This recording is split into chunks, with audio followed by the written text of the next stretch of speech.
Villetaneuse. Seine-Saint-Denis. Cahiers. Des plaintes et doléances des habitants de la paroisse de Villetaneuse. Article 1. Établissement des États généraux et permanents et constitution nouvelle du royaume, qui tendent à rendre les hommes heureux. Article 2. Que les États généraux se tiennent le plus souvent possible, tous les ans, ou 2 au plus tard. Article 3. Abolition de tous les impôts, et érection d'un seul impôt sur les terres, qui puisse compenser les anciens, et subvenir aux besoins de l'État, et qui sera payé par les nobles, le clergé, et le tiers-État. Article 4. Destruction des monopoles sur les blés. Article 5. Abolition des lettres de cachet, et que toutes les lettres, écrits de confiance, soient déclarées sacrées et inviolables, les voix se comptent par tête et non par ordre. Article 6. Qu'aux États, les voix se comptent par tête et non par ordre. Article 7.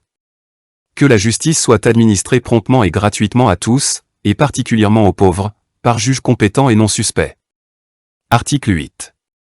Que la loterie de France, et autres loteries, et les jeux du hasard, soient supprimés. Article 9. Que les États généraux du royaume soient composés de 1200 députés au moins. Article 10. Abolition du déshonneur des familles. Article 11. Que les voitures publiques n'empêchent pas les pauvres de monter dans les charrettes qu'ils trouvent vides sur les routes. Article 12. Abolition du droit des chasses, et destruction du gibier et des pigeons. Article 13. Abolition de mendicité et de dépôt de quoi subsister aux fainéants, et que l'on procure de quoi subsister aux pauvres et infirmes, et vieillards, et estropiés. Article 14. Abolition d'une multitude de serments inutiles. Article 15. Réduire les fermiers à 300 arpents, afin que les familles se multiplient dans l'État. Article 16. Abolition de la dîme en nature, tant du vin que du blé, légumes, et autres denrées, en donnant la somme due en argent au gros décimateur, qui sera réglée par les États généraux, pour chaque arpent. Article 17. Que les cabaretiers des paroisses ne vendent de vin, les dimanches, à aucun habitant de la paroisse, chez lui, afin que le service divin soit mieux observé. Article 18. Et en outre, nous chargeons les 10 députés de dire tout ce qui leur viendra dans la mémoire pour le bien public. Article 19. La suppression des barrages et péages, et de tous autres impôts qui interrompent la liberté du commerce et la circulation des denrées de première nécessité pour les aliments des habitants d'un village à un autre. Article 20. L'abolition des milices, fléau des habitants des campagnes, qui empêchent la population, les jeunes gens se retirant à Paris, ou se mettant domestiques pour s'en affranchir. Article 21. L'entretien des pavés pour communiquer d'un village à un autre. Fait et arrêté dans l'Assemblée, tenu le 13 avril 1789, à la paroisse de Villetaneuse. Signé, Jérôme Couty, Henri Beaugrand, Dru, Gilles Boulard, Guimau, Boridou, Jacques Bretet, Jean Fauveau, Vincent Ledru, Bretet, Jean-Jacques Fauveau. Côté variture, par nous, Gabriel Denis Luano, 13 avril 1789, et avons signé et fait contresigner, et avons commis greffier. Signé, Lano, Rivaux. Quelques notions utilisées. Aide, impôt sur la consommation et la circulation des denrées dont les taux et l'assiette sont d'une grande complexité. Les boissons sont les denrées les plus imposées et les plus impopulaires, les droits sur les boissons consommées par le producteur au-delà de la quantité fixée pour sa consommation personnelle. Sa perception peut s'accompagner de contrôles et de perquisitions très mal supportés par la population. Bénéfices, charges ecclésiastiques, on distingue les bénéfices majeurs, attribués par le roi, rente, fermage, et les bénéfices mineurs, dont les titulaires sont choisis par concours ou par des patrons, laïcs ou ecclésiastiques. Beaucoup sont donnés à des laïcs à charge pour eux de trouver un desservant et de l'entretenir, portion congrue, appelée gros du curé. Capitation, impôt direct créé par Louis XIV en 1695, au XVIIIe siècle, le clergé et la noblesse obtiennent divers adoucissements, la capitation est essentiellement payée par le tiers-État.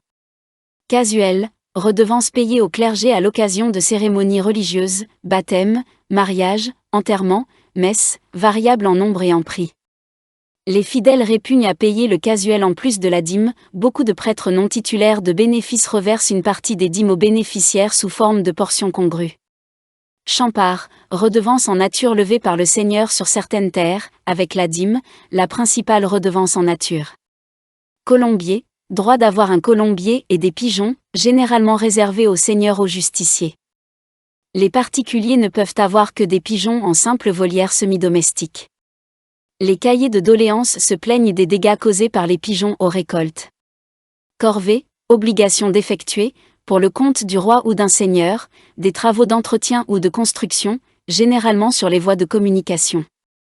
La plus répandue est la corvée royale, grand chemin, qui oblige chaque communauté à fournir un certain nombre de jours de main-d'œuvre. Bien que l'exemption soit interdite, beaucoup se rachètent, elle est parfois remplacée par une imposition en argent, inégale et critiquée. Dîme, impôt payé au clergé, levé avant tout autre impôt sur les récoltes, sauf bois, étangs, prairies naturelles.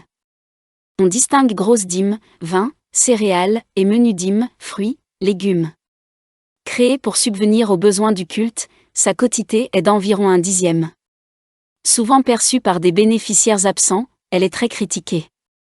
Droit de minage, droit perçu au nom du seigneur qui fournit la mesure et paie un mesureur pour constater légalement la quantité de grains vendus. Gabelle, impôt indirect sur le sel, monopole d'État.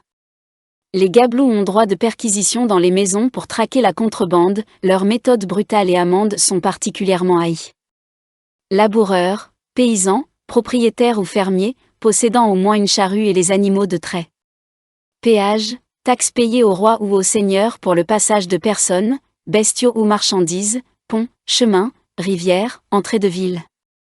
Plaisir de sa majesté ou du roi, désigne habituellement la chasse royale, on dit aussi, plaisir de chasse. Regratier, vendeur de sel au détail, achète ce droit aux fermiers des gabelles. Syndic, représentant en justice de la communauté rurale, à l'origine élu, de plus en plus désigné par l'intendant, préside l'assemblée des paroisses. Taille, impôt direct depuis 1439, roturier par excellence, attaché à la personne du roturier selon ses revenus estimés, exempt noblesse, clergé et nombreux officiers bourgeois.